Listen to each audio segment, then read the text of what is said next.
نحمدہ ونصلی ونسلم علی رسولہ الکریم اما بعد فاعوذ باللہ من الشیطان الرجیم بسم اللہ الرحمن الرحیم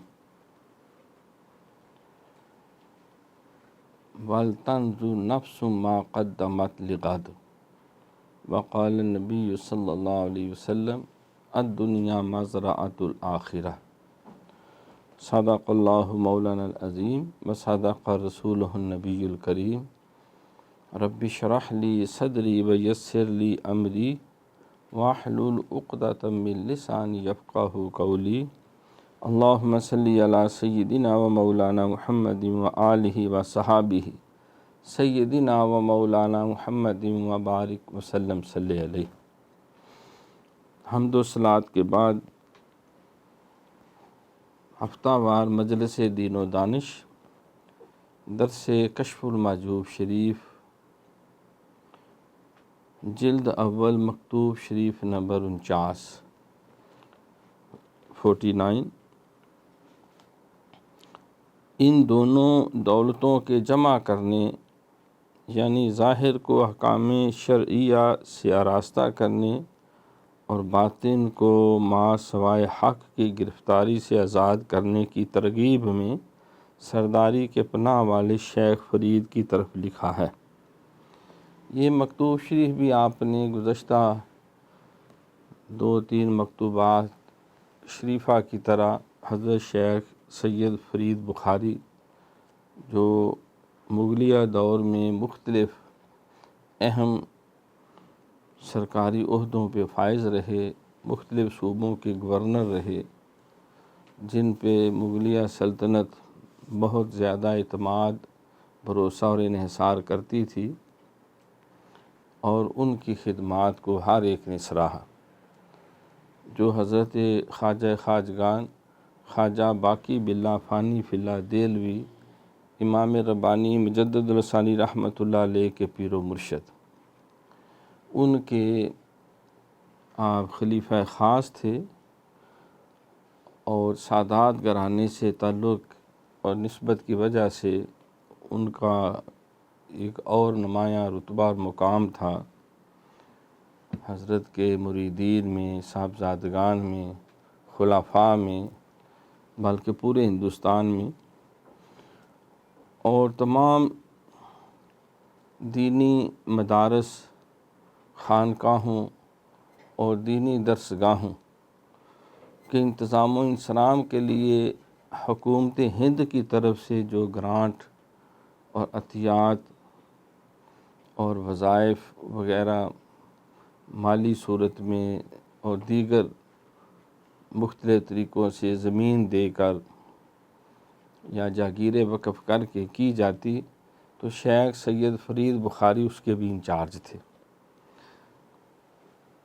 حتیٰ کہ فیروز شاہی قلعہ دہلی، جہاں حضرت خواجہ باقی باللہ فانی فی اللہ دہلوی کا آستانہ تھا، خانقاہ تھی، مدرسہ تھا، ساتھ مسجد تھی، جہاں پہ وقت کے بڑے بڑے علماء اور صوفیاء نے آ کر آپ کے دست حق پرست پر بیعت کی، ان اللہ والوں میں شیخ محقق عبدالحق محدث دہلوی رحمۃ اللہ علیہ وہ بھی شامل ہیں، اور امام ربانی حضرت مجدد الثانی رحمۃ اللہ علیہ بھی شامل ہیں۔ تو اس کے بھی ان تمام اخراجات مہمانوں کے، طلباء کے اور دیگر خادمین کے، وہ بھی سرکاری طور پر سید فرید بخاری کی طرف سے حکومت کے حما پر پیش کیے جاتے تھے۔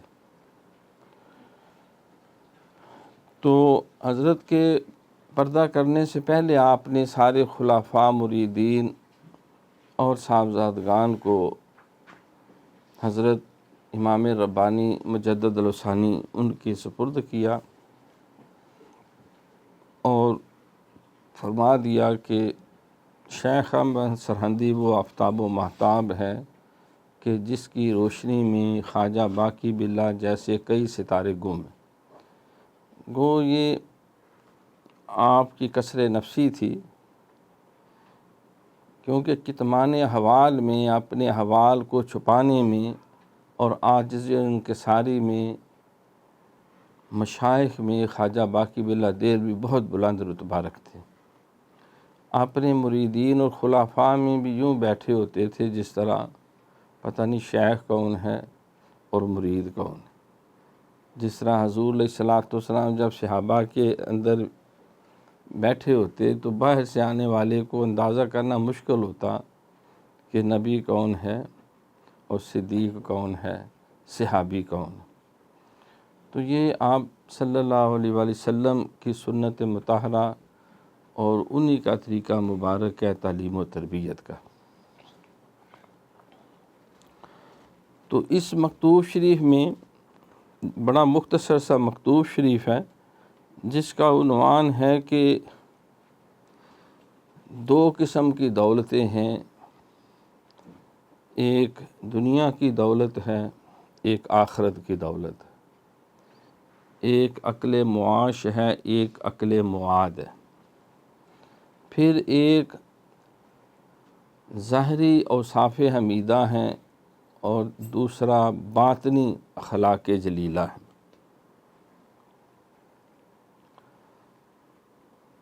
حضور علیہ الصلوۃ والسلام کی سیرت کو اللہ نے اسوہ حسنہ کہا، لَقَدْ كَانَ لَكُمْ فِي رَسُولِ اللَّهِ أُسْوَةٌ حَسَنَةٌ، بے شک اللہ کے رسول کی زندگی میں تمہارے لیے بہترین نمونہ ہے۔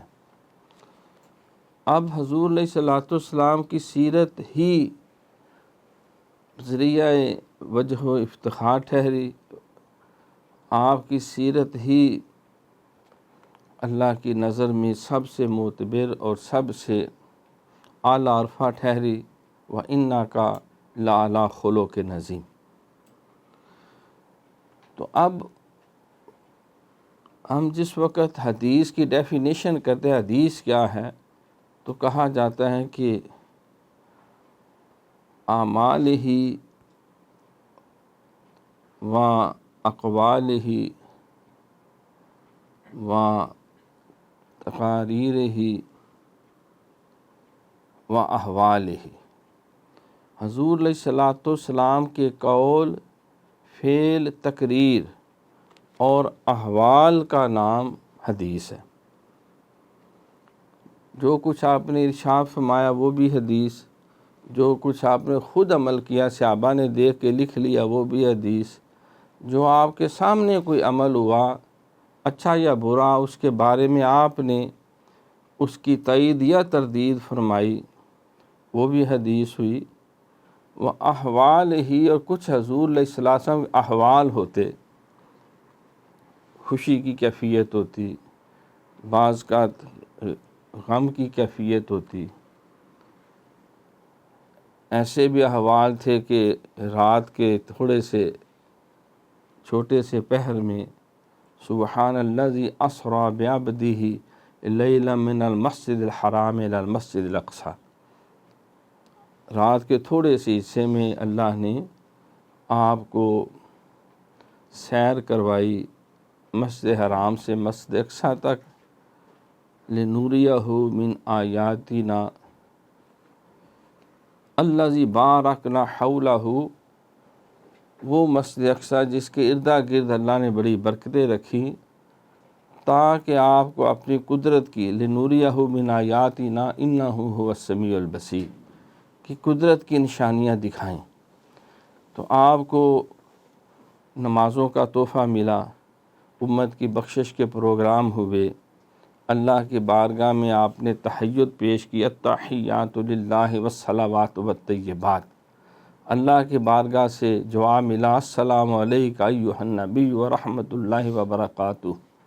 سرکار نے پھر عرض کی، السلام علینا وعلی عباد اللہ الصالحین، کلام بھی ہوا، دیدار سے بھی مشرف ہوئے، جنت کا مشاہدہ کیا، مختلف صحابہ کی جنتیں دیکھیں، دوزخ کا دوسیوں کے حوال دیکھے، انبیاء کرام سے ملاقاتیں کی، 1,24,000 کم و بیش نبیوں کو امامت کروائی، اور سدرۃ المنتہا پر فرشتوں کا جو قبلہ بیت معمور ہے ان کو بھی آپ نے امامت کا شرف حاصل کیا۔ پھر دنا فتح اللہ کی منزلوں تک گئے۔ ثم دنا فتح اللہ فکان قاب قوسین او ادنا، حضور قریب ہوئے، پھر اللہ بھی قریب ہوا، اور اس طرح ہوئے فکان قاب قوسین، جس سے دو کمانیں آپس میں مل جاتی ہیں۔ عربوں کا رواج تھا جب دو قبیلے اتحاد کرتے تو دونوں کمانوں کو جوڑ کر ان دونوں میں ایک تیر رکھتے۔ کمانیں ڈوریاں دو ہوتی اور اس کے گرد وہ جو لچکدار فلیکسیبل لکڑی ہوتی ہے، جتنا مرضی کھینچیں تو تیر کھنچتا چلا جاتا ہے، وہ ٹوٹتی نہیں۔ تو وہ دو ہوتی ہیں اور تیر ایک رکھتے ہیں اس میں، اور دونوں سردار اس کمان کو پکڑ کے اکٹھے مل کے کھینچتے اور خوب کھینچ کے پھر تیر چھوڑتے۔ تو کہا جاتا ہے کہ ان کے کمان سے نکلا ہوا تیر یہ دونوں قبیلوں کا ایک ہے۔ جو تیر کمانوں نکل گیا، جو بول زبانوں نکل گیا اور تیر کمانوں نکل گیا، تو جس طرح وہ واپس نہیں آتا منہ سے کی ہوئی بات، وہ تیر بھی واپس نہیں آتا، اس طرح وہ اس کو، تو یعنی اتفاق اور اتحاد کی مثال دینے کے لیے اس سے زیادہ عرب کے فہم و فراست میں کوئی اور مثال نہیں تھی۔ تو اللہ کریم نے فرمایا کہ اتنے قریب ہو جس سے دو کمانیں ساتھ جڑ جاتی ہیں۔ پھر ساتھ یہ کہا وہ کمانیں جو جڑ کے دو پھینکتے ہیں مل کے، وہ قرب تھوڑا ہے، او ادنا، بلکہ اس سے بھی زیادہ قریب ہوئے، یعنی سپرلیٹو ڈگری کی بھی آگے سپرلیٹو ڈگری آ گئی، جس کو صرف اللہ جانتا ہے، یا جو اللہ کے نبی کو اللہ کریم نے ارشاد فرمایا یا آگاہ فرمایا۔ واللہ ورسولہ اعلم بمرادہم، تو او ادنا کا درجہ جو ہے وہ اتنا قرب عطا ہوا کہ اللہ تعالیٰ نے آپ کو مشرف کیا اور 50 نمازوں کے تحفہ ملا۔ واپس آئے، موسیٰ علیہ السلام نے ریکویسٹ کی ذرا کم کرائیں، 45 ہوئیں، پھر 40 ہوئیں، پھر 35 ہوئیں، پھر 30 ہوئیں، پھر 25، پھر 20، پھر 15، پھر 10، آخر میں 5 رہ گئیں۔ اور بعض ہماری طرح کے کمزور ایمان والے کہتے ہیں سرکار اگر ایک اور پھیرا لگا جاتے تو شاید یہ 5 بھی۔ حالانکہ صحابہ کا موقف یہ تھا کہ اگر دنیا میں نماز نہ ہوتی اور گرمی کے روزے نہ ہوتے تو کی سواد سی یہ تھے رہن دا، وہ مزہ نہیں آنا تھا۔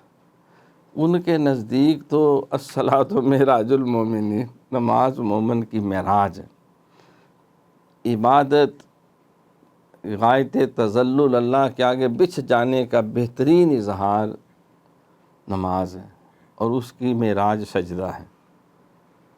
جب انسان اللہ کے آگے اپنے آپ کو مٹا دیتا ہے، فنا کر دیتا ہے کہ مٹا دے اپنی ہستی کو، اگر کچھ مرتبہ چاہے کہ دانہ خاک میں مل کر گل و گلزار ہوتا ہے۔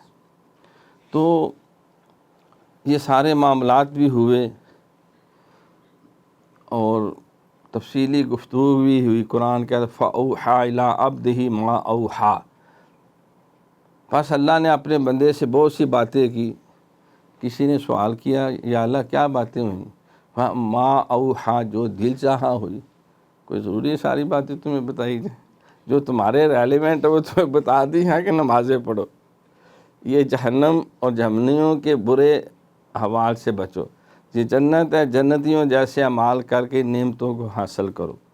انبیاء و مرسلین کو جو اللہ نے رتبے دیے، شہداء کو، صدیقین کو، صالحین کو، ان مرتبوں سے فائز و مرام ہونے کی کوشش کرو۔ باقی جو اندر کی خصوصی باتیں ہیں وہ اللہ اور اس کے نبی پہ چھوڑ دیں، یہ ان کی اپنی محبت کی راز و نیاز کے جو معاملات ہیں وہ جانے اور خدا جانے۔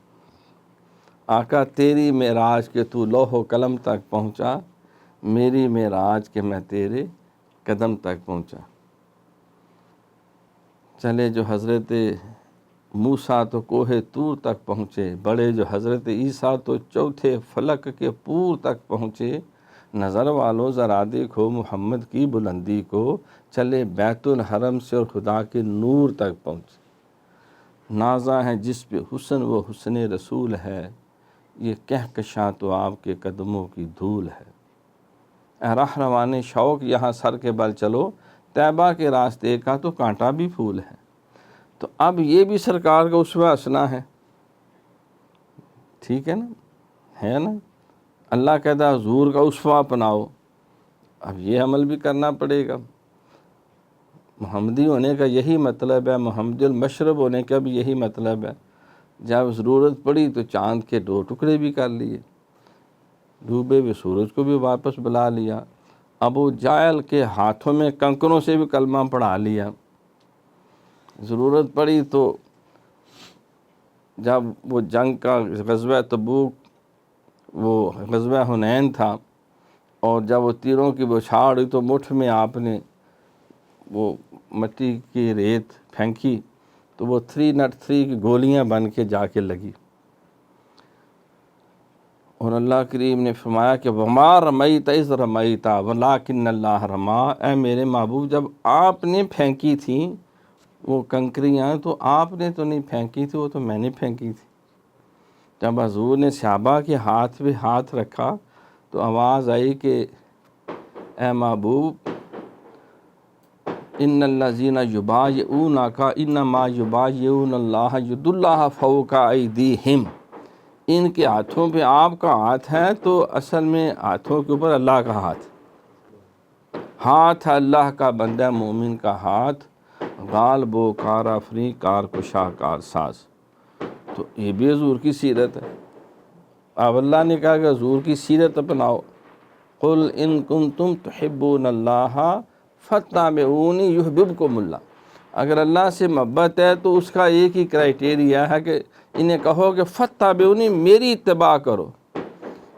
اب معراج بھی حضور کی سنت، کنکروں سے کلمہ پڑھانا بھی آپ کا طریقہ، چاند کے 2 ٹکڑے کرنا بھی، 3 میل دور سے جو دشمن آتا تو ادھر ہی کانپنا شروع ہو جاتا، یہ بھی سرکار کی ادا ہے۔ تو مجدد صاحب نے اس کی وضاحت کئی جگہوں پہ مکتوباشی میں فرمائی کہ کچھ سرکار کے جسمانی کمالات ہیں، کچھ آپ کے قلبی و روحانی کمالات ہیں۔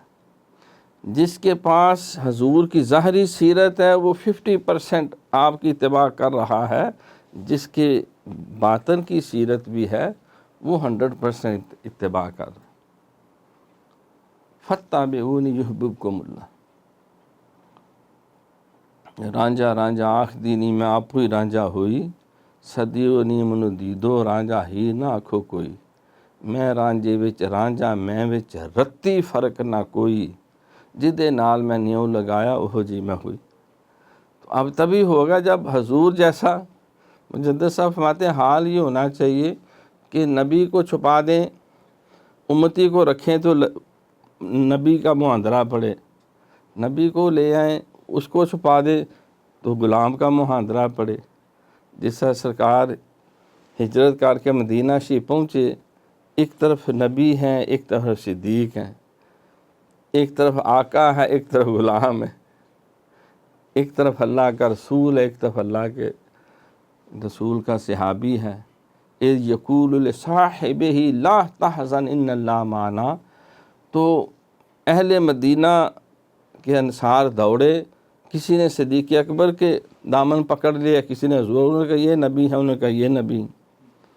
بندے 2 ہیں، شکل ایک جیسی، بندے 2 ہیں، انداز ایک جیسا، لباس ایک جیسا، وضاحت ایک جیسی، ادائیں ایک جیسی، نورانیت ایک جیسی، جس کو اللہ نے کلام پاک میں وہی ذکر کیا کہ لا تحزن ان اللہ معنا۔ اے صدیق اکبر فکر نہ کرے، اللہ معنا، اللہ ہمارے ساتھ، ہمیں اللہ کی معیت، جو اللہ کی معیت مجھے حاصل ہے وہ آپ کو بھی میرے دامن سے وابستہ ہونے سے حاصل ہے۔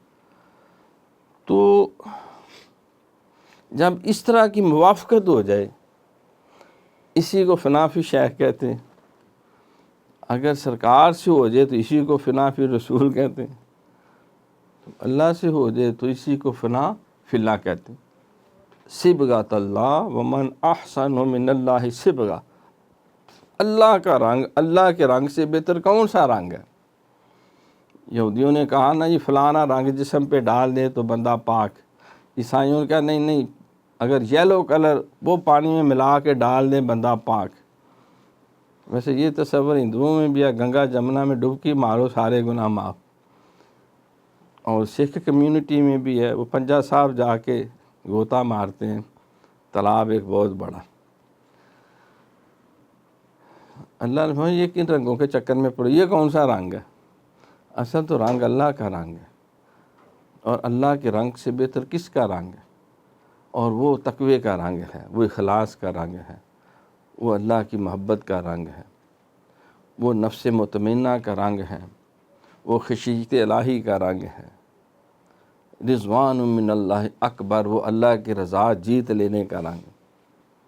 سیماہم فی وجوہہم من اثر السجود، ان کے چہروں کے اوپر جو ہے وہ سجدوں کے نشان اور اللہ کی محبت کا نور لاٹے مارتا ہوا نظر آتا ہے۔ اور یہ ہم نے ان کی نشانی جو ہے وہ تورات میں بھی بیان کی ہے اور انجیل میں بھی بیان کی ہے۔ سرکار سے پوچھا نا صحابہ نے، حضور صلی اللہ علیہ وسلم اتنے زیادہ لوگ ہوں گے میدان حشر میں، تو آپ کیسے پہچانیں گے یہ میرا امتی ہے، میرا امتی نہیں ہے؟ اتنی مخلوق ہوگی، بچوں کو پہچاننا مشکل ہو جاتا ہے کہ بہت بڑا ہجوم ہو جائے۔ سرکار نے فرمایا کہ میں پہچان لوں گا، غر المحجلین، ان کے وضو کے اعضاء جو ہے وہ چمک رہے ہوں گے، میرے امتیوں کے وضو کے اعضاء چمک رہے ہوں گے تو اس سے میں پہچان لوں گا۔ تو جو وضو کرتے ہی نہیں، جنہیں وضو کرنا ہی نہیں آتا، جنہوں نے کبھی یہ تکلف کیا ہی نہیں، تو ان کا کیا چمکے گا؟ جھنجھنا، کچھ بھی نہیں چمکنا۔ پھر کہتے ہیں نہ نیتی نہ قضا کیتی معاذ اللہ۔ تو پوچھو نہ جنہ پیتی ہے پھرونا نال کی بیتی ہے، جنہ ادب کارے توڑ دیتی جئی نیتی جئی نہ نیتی۔ ویل للمصلین الذین هم عن صلاتهم ساہون، ہلاکت اور نمازیوں کے لیے جو اپنی نمازوں سے غافل ہیں، تو جو کہ قریب ہی نہیں جاتے، تو ان بیچاروں مطلب وضو کی روٹین ہی کوئی نہیں، وہ تو ظاہر ہے کوئی نماز پڑھے گا تو وضو کرے گا۔ اہل عرب نے خوشبو ایجاد کی، کئی قسم کے عطر ایجاد کیے۔ جب اندلس و اسپین انہوں نے فتح کیا تو وہ کہتے ہیں اس لیے انہوں نے عطر ایجاد نہیں کیے تھے اور ایئر فریشنر اور سارا، کہ وہ خوشبودار لگیں۔ مومن تو 5 وقت وضو کرتا ہے، غسل کرنے کی اس کو تعلیم ہے، بعض حالتوں میں تو غسل کرنا فرض اور واجب ہو جاتا ہے، بندہ ہی نہیں پاک ہوتا ہے، نماز پڑھ ہی نہیں سکتا۔ تو ان کی تو روٹین ایسی ہے کہ بندہ پلید رہ نہیں سکتا، بدبودار رہ نہیں سکتا۔ وہ اس لیے ایجاد کی کہ وہ وہاں کے جو نصرانی تھے، غیر مسلم تھے، جو سو کال اس وقت عیسائی تھے، وہ ان کے اتنی بو آتی تھی کہ دور دور سے ان کی بدبو سنگائی دیتی۔ وہ ایک ہفتہ یا مہینے کی بعد میں وہ سال ہر سال نہاتے ہی نہیں تھے، کانسیپٹ ہی کوئی نہیں تھا۔ جسم کے خفیہ حصوں کی صفائی تو ایک طرف، ظاہری حصوں کی بھی صفائی ان کے تصور میں بھی نہیں تھی۔ کئی مہینے، کئی سال، اور جو سب سے زیادہ اس میں آگے ہوتا سمجھتے کہ یہ اثر پہنچا ہوا ہے۔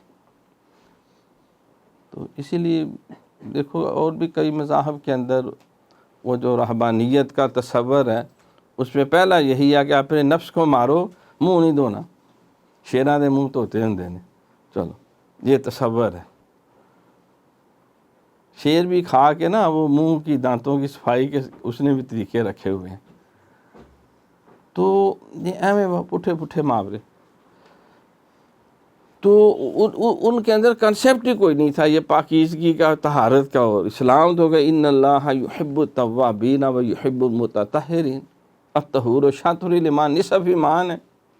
بنی علیہ السلام نے نظافہ، اسلام کی بنیاد ہی اللہ نے نظافت و طہارت و پاکیزگی پہ رکھی. ان اللہ جمیل و یحب الجمال، اللہ حسن کو پسند کرتا ہے، وہ خود پیکر ہے حسن کا. اللہ نور السماوات والارض. تو انہوں نے اس بدبو کو کم کرنے کے لیے اور ان کی بدبو کی وحشیانہ لپٹوں سے بچنے کے لیے انہوں نے مختلف عطر رکھے، وہ لگاتے اور وہ اپنے ماحول میں چھڑکاؤ کرتے. پھر آہستہ آہستہ دیکھا دیکھی آج جو بڑا مہذب یورپ بات سمجھتے ہیں، ترقی یافتہ، ایک وقت ان کی یہ بیچاروں کی بھی کیفیت.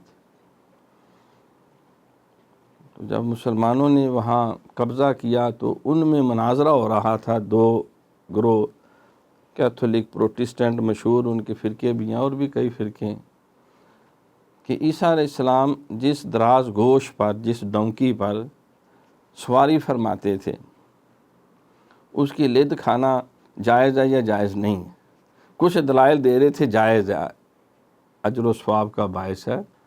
جیسا ہندو مذہب میں گائے کا موتر وغیرہ پیشاب پی لیتے ہیں، متبرک سمجھتے ہیں اس کے، اور بھی. تو ان کے اندر وہ اس بحث میں لگے ہوئے تھے. دیکھو کوئی ہے بحث کرنے والی. تو قومیں جب برباد ہوتی ہیں تو اس طرح کے نان ایشوز کے اوپر اپنی ساری صلاحیتیں ضائع کرتے. تو عرض کرنے کا مقصد یہ ہے کہ دین اسلام جو ہے، حضور علیہ السلام کی سیرت طیبہ جو ہے، اس کے کچھ ظاہری کمالات ہیں.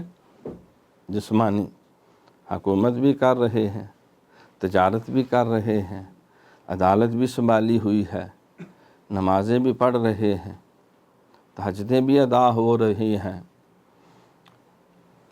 سارے بیوی بچوں کے حقوق بھی ادا ہو رہے ہیں، ہمسائیگی کے رشتوں کا بھی پاس ہے، قرابت داروں کا بھی پاس ہے، دوستوں کا بھی پاس ہے. ایک ہمہ جہت کامل زندگی ہے. اس پہ تو بہت ساری کتب جو ہے وہ سیرت پہ لکھی جا چکی ہیں. سیرت رسول عربی بڑی محبت اور پیار سے جو ہے وہ توکلی صاحب کی انہوں نے لکھی، اور اسوہ کامل لکھی گئی. اور حضور علیہ السلام کی سیرت پرانے وقتوں سے تمام اہل ایمان لکھتے آئے ہیں، جن کی پوری ایک فہرست ہے. تو آقا علیہ السلام کی سیرت طیبہ کا ایک ایک پہلو، دودھ کیسے استعمال کیا، کتنا کیا، گوشت کتنا استعمال کیا، پانی کتنا استعمال کیا، کپڑے کتنے استعمال کیے، سواریاں کون کون سی تھی، خادمین کون کون سے تھے، ہتھیار کون کون سے تھے. تو ان کی، آپ کی سیرت طیبہ کا ہر پہلو جو ہے وہ احادیث میں، سنت و سیرت کی کتابوں میں موجود ہے. تو ظاہری سیرت کا بھی اور باطنی سیرت، اس کے بھی آپ کے جو معجزات ہیں، آپ کے جو روحانی اور قلبی کمالات ہیں، جن میں سے چند ایک کی طرف میں نے توجہ مبذول کروائی ہے. معراج النبی کا جو سرکار کی معراج جو ہے اس کی تفصیلات، شق قمر کی تفصیلات، کنکروں سے کلمہ پڑھانا، جانوروں سے ہم کلام ہونا. تو مجدد صاحب فرماتے ہیں کہ اللہ کے قرب اور سربلندی کے لیے حضور علیہ السلام کی اسوہ حسنہ اور اتباع کو کرائٹیریا بنایا گیا. جو جس قدر سرکار کی صورت اور سیرت کے سانچے میں ڈھل جائے گا، وہ اسی قدر اللہ کا محبوب بن جائے گا۔ فَاتَّبِعُونِی یُحْبِبْکُمُ اللہ، یہ نص قرآنی ہے، کوئی عقائد نہیں، کہ تم انہیں کہو میری اتباع کرو تو اللہ کے تم محبوب بن جاؤ گے، کہ محمد سے وفا تو نے تو ہم تیرے ہیں، یہ جہاں چیز ہے کیا لوح و قلم تیرے، دونوں عالم میں تمہیں مطلوب گر آرام ہے، ان کا دامن تھام لو جن کا محمد نام ہے۔ محمد کی وساطت سے محبت میری تیری ہے، محبت اصل ہے ان کی، نہ میری ہے نہ تیری ہے، صلی اللہ علیہ وسلم۔ تو ایک سرکار کی ظاہری سیرت، جسمانی کمالات، مجدد صاحب فرماتے ایک ان کی باطنی سیرت، قلبی و روحانی کمالات، جو ان کا جامعہ ہو، جس کا ظاہر سرکار کے ظاہر کے سانچے میں ڈل جائے، جس کا باطن جو ہے وہ سرکار کے باطن کے سانچے میں ڈل جائے، کامل اتباع اس نے کی ہے۔ مجدد صاحب نے اس کے 7 درجات بھی بیان کیے، ان کی تفصیلات بھی بیان کی مکتوبات شریف میں، ہم نے بھی آئیے تصوف سیکھی ہے، میں اس کے اندر سادہ انداز میں تفصیل سے روشنی ڈالی۔ تو مجدد صاحب فرماتے جو ان تینوں چیزوں کا جامعہ ہے، اگر کسی کے پاس صرف ظاہر سیرت ہے، وہ بھی یک چشم گل ہے، یعنی ایک آنکھ اس کی برق نہیں کر رہی، اور جو صرف باطنی سیرت کا دعوے دار ہے اور ظاہری سیرت کوئی نہیں، نماز روزہ حج زکوٰۃ جہاد حقوق اللہ حقوق العباد اخلاق حسنہ وہ کوئی نہیں، تو وہ بھی یک چشم روشن، اس کی بھی صرف ایک آنکھ کھلی ہے اور یک چشم گل ایک آنکھ بند ہے۔ دو رنگی چھوڑ کر یک رنگ ہو جا، سراسر موم یا پھر سنگ ہو جا۔ تو جن کے ظاہر اور باطن میں ہم آہنگی آ جائے،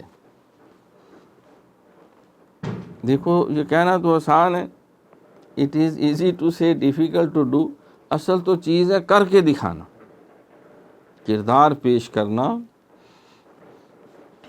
تو مجدد صاحب نے اسی موضوع کو بنیاد بناتے ہوئے سید فرید بخاری صاحب کی طرف یہ لکھا، حق تعالیٰ آپ کو ظاہری دولت اور باطنی سعادت سے سعادت مند کرے۔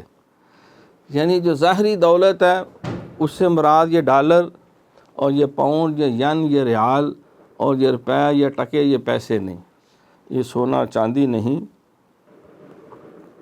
ظاہری دولت سے مراد ہے جو شریعت کے ظاہری پہلو ہیں، جو نبی علیہ السلام کی ظاہری جسمانی سیرت ہے، اور باطنی سعادت جو ہے اس سے مراد جن کا قلب جو ہے، جن کی روح جو ہے، جن کا باطن جو ہے، وہ ہر قسم کی نفسانی قدورات سے پاک ہو، اس میں حسد کوئی نہیں، کینہ کوئی نہیں، لالچ کوئی نہیں، تکبر کوئی نہیں، گندی خواہشات کوئی نہیں، غصہ نہیں، جہالت نہیں، منافقت نہیں، کفر نہیں، شرک نہیں،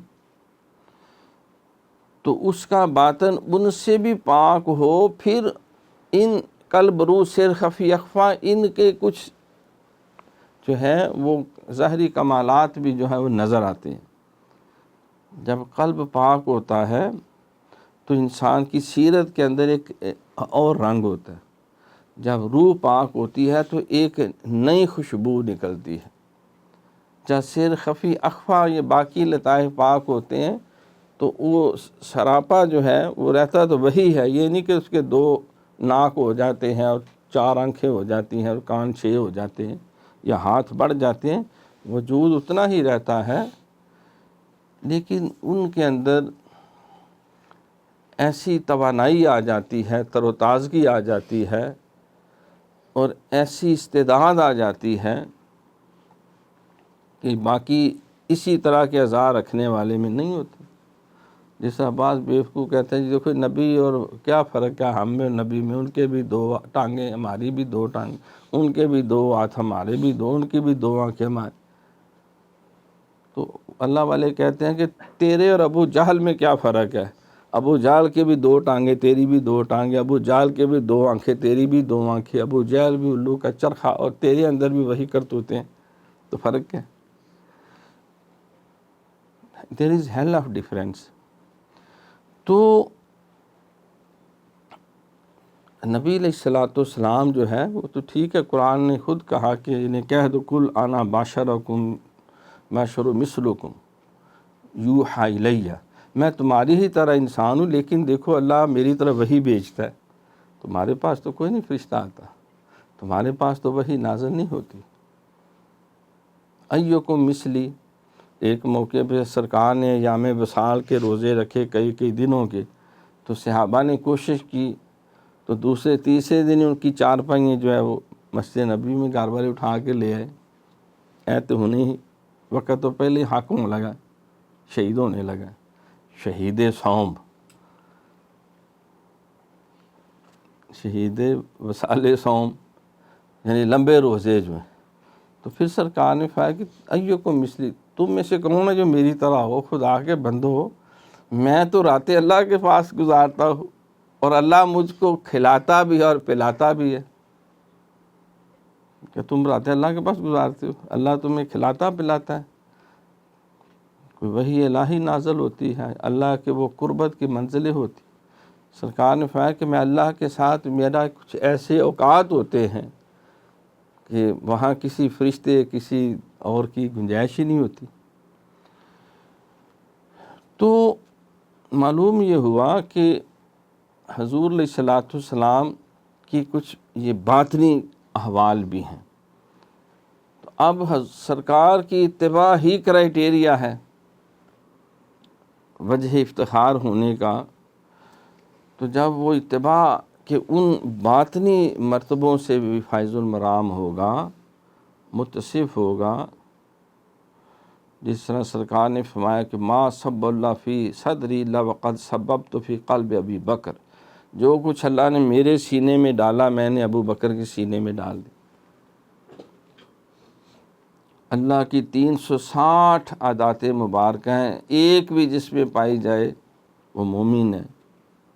علامہ نے بھی کہا نا کہ قہاریو، غفاریو، قدوسیو، جبروت، یہ 4 عناصر ہوں تو بنتا ہے مسلمان۔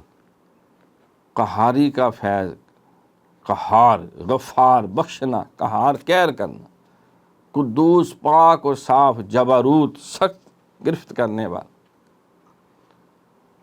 وہ ہلکا یاراں تو بریشم کی طرح نرم، رزم حق و باطل و تو فولاد ہے مومن۔ تو علماء کہتے ہیں یہ اللہ کی 4 صفتیں، اللہ کی صفتیں نا، قہار، غفار، قدوس، جبروت، تو وہ کامل مومن ہے۔ سرکار نے فرمایا 360 ہے، علامہ نے کہا یہ 4 ہوں تو اس کے اندر سمجھے کہ تخلق باخلاق اللہ کا رنگ ہے۔ تو سرکار نے جب فرمایا 360 ہیں تو صدیق اکبر رضی اللہ تعالیٰ نے عرض کیا حضور کیا میرے اندر بھی کوئی پائی جاتی ہے؟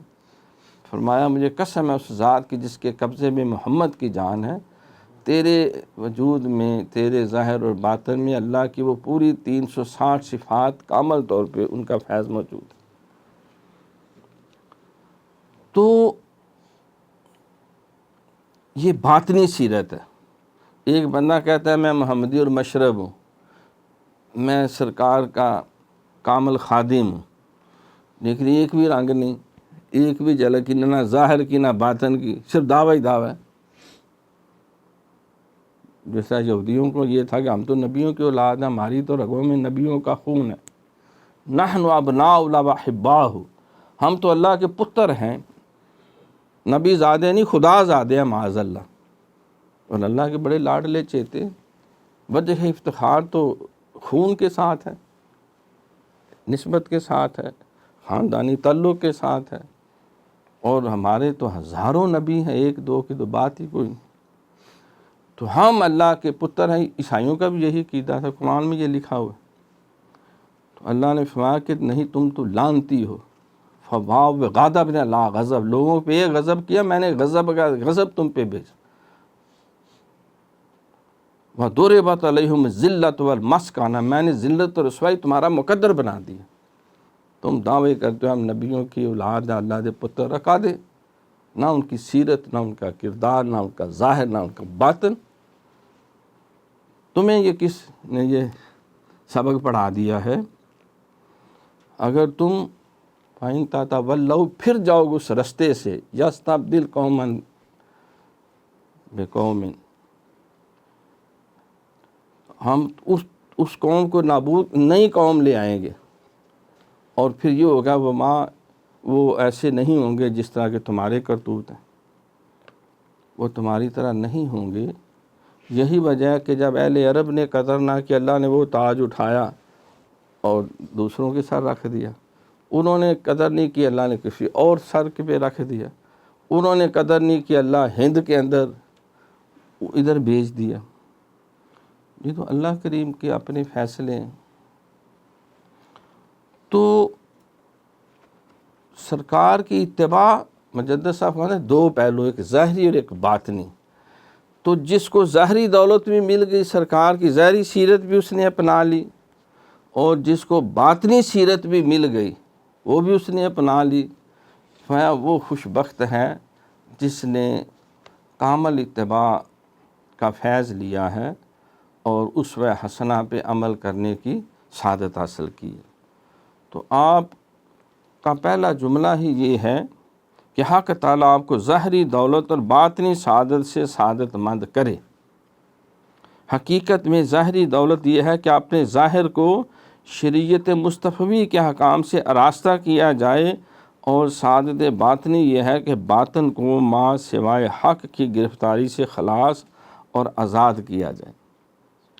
یعنی اپنے باطن کو ہر قسم کی قدورتوں سے. داتا گنج بخش علی جوہری رحمۃ اللہ علیہ کشف المعجوشی میں لکھتے ہیں کہ صوفی کو 3 منزلوں سے شیخ گزارتا ہے: تزکیہ نفس اور تصفیہ باطن، جس کا کہا گیا قد افلح من تزکا،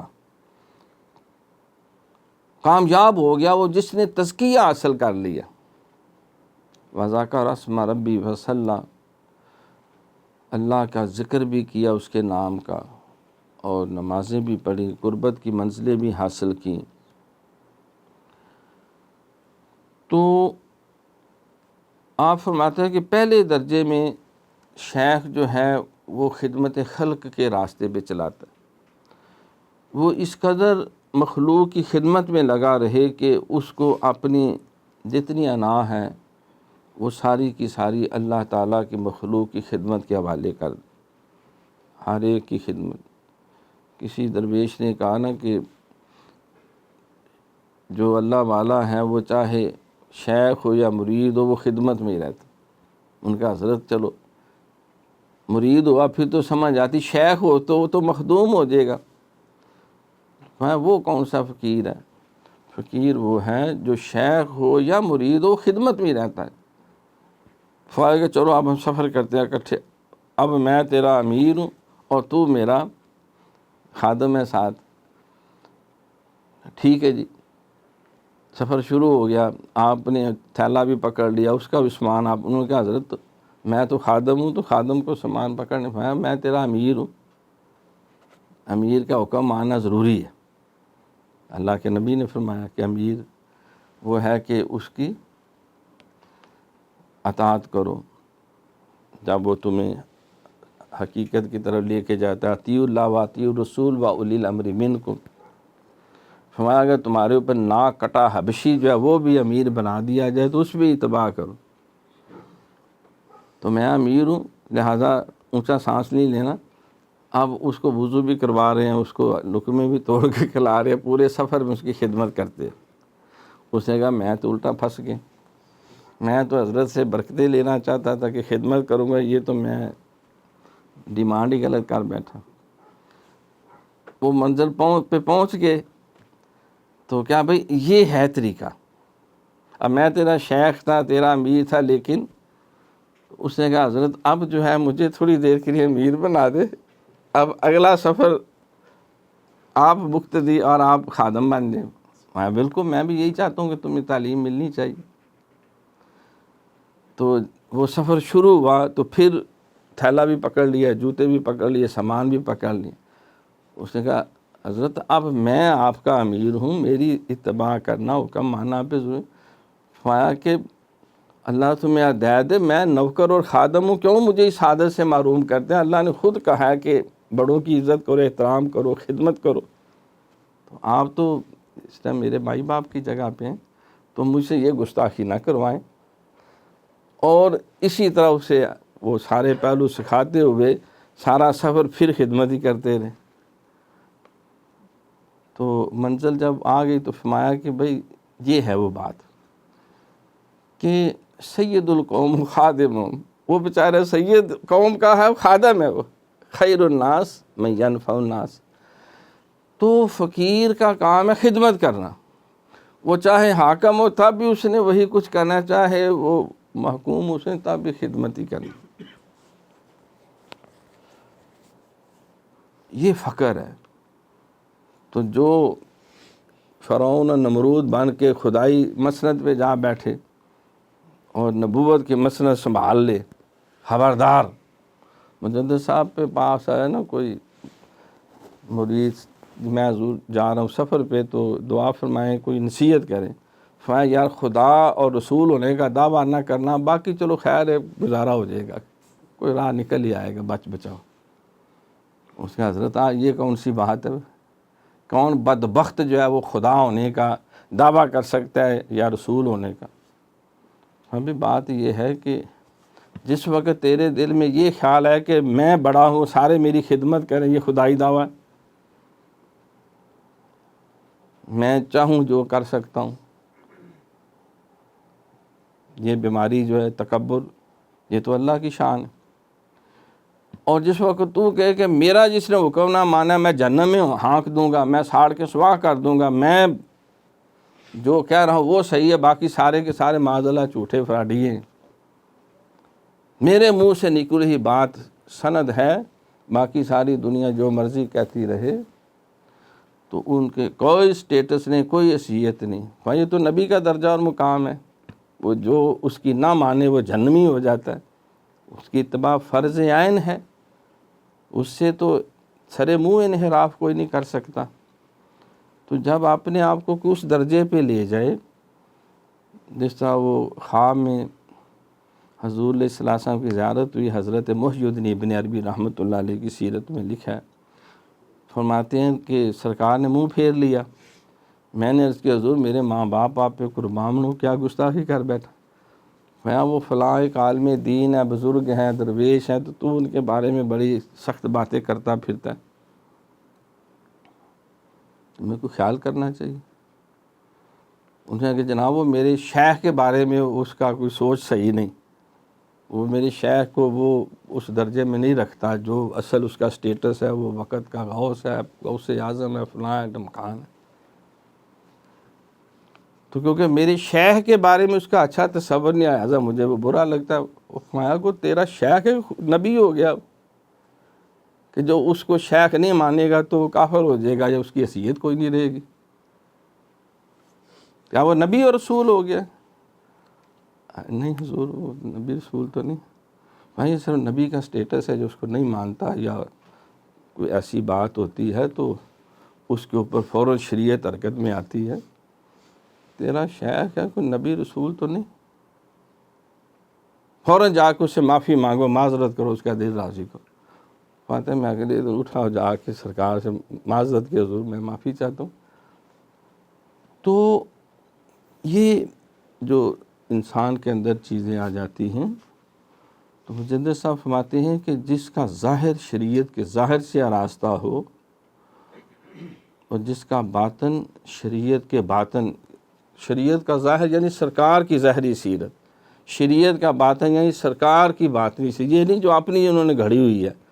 ہم تو دل کی نمازیں پڑھتے ہیں، دل کے روزے رکھتے ہیں، کعبے میں جا کے ہم جو ہے وہ نماز ادا کرتے ہیں، تو نہ نیتی نہ قضا کیتی والا جو کیفیت ہے، تو لیکن جب روٹی کھانی ہو تو حضرت صاحب فرمایا کرتے تو اس وقت یہ مشٹنڈے جو ہیں وہ دنیا میں آ جاتے ہیں، دنیا کی نعمتیں کھانے پینے اس ٹائم بھی بن جاتے ہیں، دنیا میں آ گئے ہیں جی۔ اور جس وقت نماز روزہ سیرت طیبہ کے قرآن پڑھو، حدیث پڑھو، دین سیکھو، خود عمل کرو، مخلوق کو خود بھی چٹے ان پڑھ، آگے بھی جہالت پھیلاتے ہیں، نفسیاتی طریقوں سے لوگوں کو گھیرتے ہیں، مال بٹورتے ہیں، نہ خود دین سیکھا نہ آگے۔ نبیوں کا کیا کام ہے؟ کیا نبی یہ کام کرتے رہے؟ سارا قرآن پڑھاتے رہے، حکمت سکھاتے رہے، تطہیر قلب کرتے رہے، اور خود اپنے ساری تکالیف جسم پہ جھیل کر مخلوق کے لیے رشد و ہدایت اور سہولتیں پیدا کرتے رہے۔ تو نبیوں کا تو یہ ڈیوٹی ہے، تو تم جو ہے وہ صرف کھانے پینے کے لیے ملنگ و درویش بنے ہوئے۔ تو مجدد صاحب رحمۃ اللہ علیہ فرماتے ہیں کہ جب تک باطن جو ہے وہ ما سوا یعنی اللہ کے علاوہ اس سے انسان کا آزاد نہ ہو، یہاں بھی بعض لوگ غلط مفہوم سمجھتے ہیں، وہ سمجھتے ہیں کہ دنیا سے کنارہ کشی کرنا یہ ہے کہ بالکل ملنگ و درویش بن کے بیٹھ جائیں، منہ سے کچھ بھی نہ بولے، سارے چپ، جیسے چپ کا روزہ رکھا ہوا ہے، نہ کوئی خطبہ، نہ کوئی واعظ، نہ کوئی تعلیم، نہ تربیت، نہ ذکر، نہ اذکار۔ حضور علیہ السلام کی ساری زندگی 48 جہاد کرے، ساری زندگی اپنے بال بچوں کے حقوق کی ادائیگی میں لگے رہے، مخلوق کی خدمت ہدایت، ساری زندگی قرآن پڑھتے رہے، پڑھاتے رہے، سیکھتے رہے، سکھاتے رہے۔ جو اللہ نے ڈیوٹیاں لگائی تو یہی تھی کہ یعلمہم الکتاب والحکمہ، ان کو کتاب کی حکمت کی تعلیم دیتے ہیں، ان کا تزکیہ کرتے ہیں، وہ کچھ سکھاتے ہیں جو وہ نہیں جانتے تھے۔ تو وہ ایک معاشرہ بنانے میں، وہ اقامت دین کرنے میں، وہ کہ نماز اور زکوٰۃ کا ماحول قائم کرنے میں، وہ حج اور روزے کا نظام قائم کرنے میں، وہ معاشرے کو غلاظتوں، گندگیوں، ظلم اور بربریت سے پاک کرنے میں لگے رہے، اور ہر طرف جو ہے وہ مخلوق کو اللہ تعالیٰ کی رضا کے راستے اور صراط مستقیم پہ چلانے میں لگے رہے، اور یہ صرف اپنے تقوی کا چمل ماٹا مار کے اندر بیٹھا رہے اور کہے کہ میں بہت بڑا یہ ہرگز یہ کوئی فقر نہیں، کوئی درویشی نہیں۔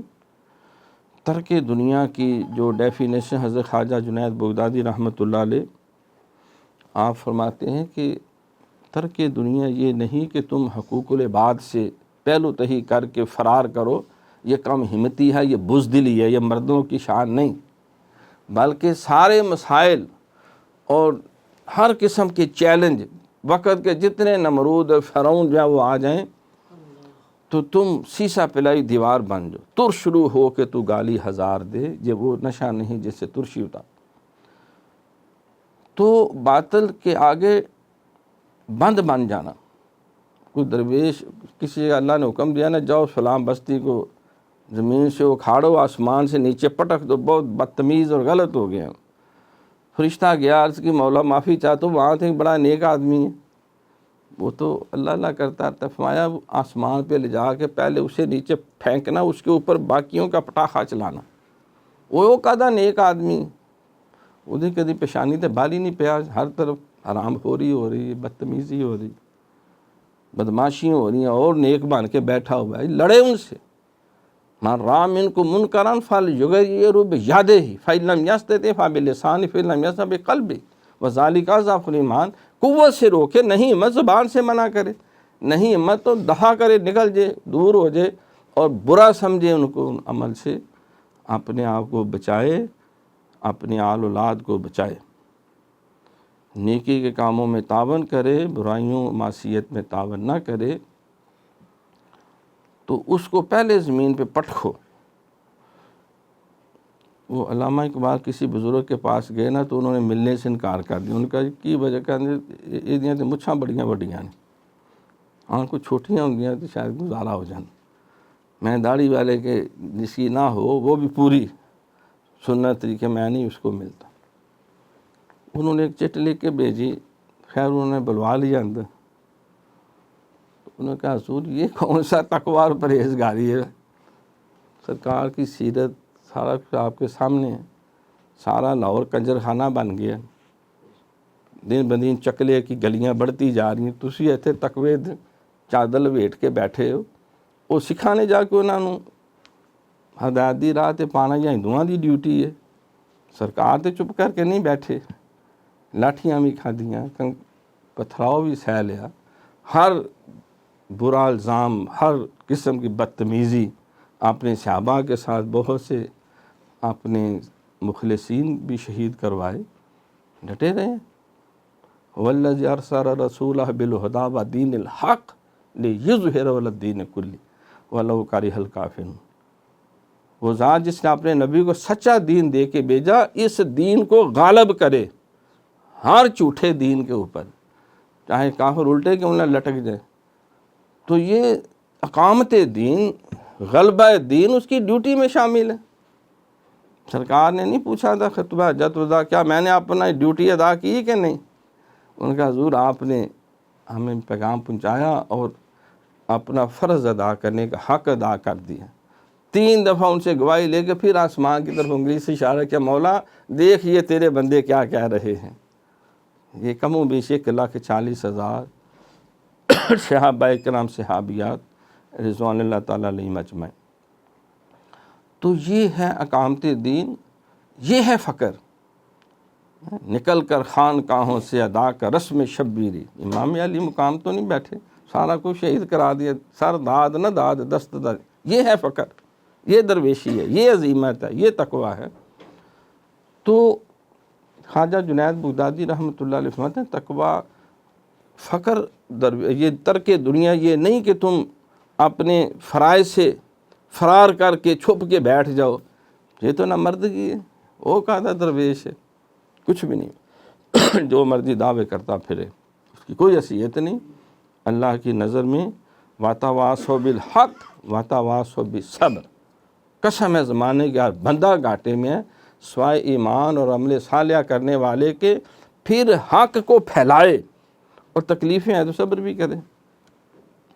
تو آپ نے فرمایا کہ ترک دنیا یہ ہے کہ انسان اپنے وجود کو حضور کی سیرت کے سانچے میں ڈال کے ہر باطل سے ٹکرائے۔ اذا خاطبهم الجاہلون قالوا سلام، لیکن صاحب الذین یبیتون لربہم سجدا وقیاما، راتیں جو ہیں وہ قیام اور رکوع اور سجدوں میں گزرے،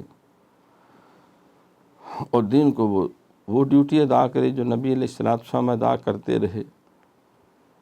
تو ترک دنیا یہ ہے اپنے قلب کے اندر غیر کو نہ جانے دے،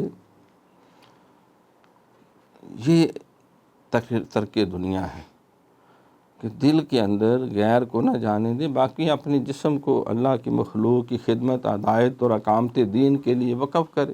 ان اللہ اشتری من المؤمنین انفسهم واموالهم بان لهم الجنہ، اللہ نے مومنوں کی جانیں اور مال خرید لیے ہیں جنت کے بدلے۔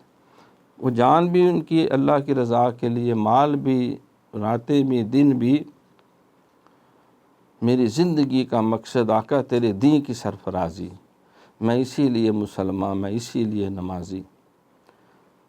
تمنا ہے کہ اس دنیا میں کوئی کام کر جائیں، اگر کچھ ہو سکے تو خدمت اسلام کر جائیں۔ یہی ہے آرزو تعلیم قرآن عام ہو جائے، ہر ایک پرچم سے اونچا پرچم اسلام ہو جائے۔ تو مجدد صاحب آخر میں یہی فرما رہے ہیں کہ باطن کو ما سوائے حق کی گرفتاری سے خلاص اور آزاد کیا جائے، اور دیکھیے صاحب نصیب کو ان دونوں کرامتوں سے مشرف کرتے ہیں۔ کام اصلی ہے یہی، باقی ہے ہیچ، زیادہ لکھنا موجب تکلیف ہے۔ کہتے ہیں اصل کام کی بات تو شاہ جی قبلہ اتنی ہی ہے، باقی میں جتنی مرضی تفصیلات لکھتا جاؤں تو وہ آپ کے وقت کا ضیاع، کیونکہ وہ گورنر بھی تھے اور ایک بڑا شخصیت تھی، عالم بھی، بزرگ بھی، حافظ بھی، صوفی بھی، اور وقت کے امام بھی، ظاہری باطنی سارے اوصاف حمیدہ اخلاق جلیلہ سے مزین اور با وصف تھے۔ تو مجدد صاحب ان کو کی خدمت میں یہی مکتوب پیش کر رہے ہیں کہ حضور اصل بات یہی ہے جو میں نے آپ کی خدمت میں عرض کر دی ہے، وما علینا الا البلاغ المبین۔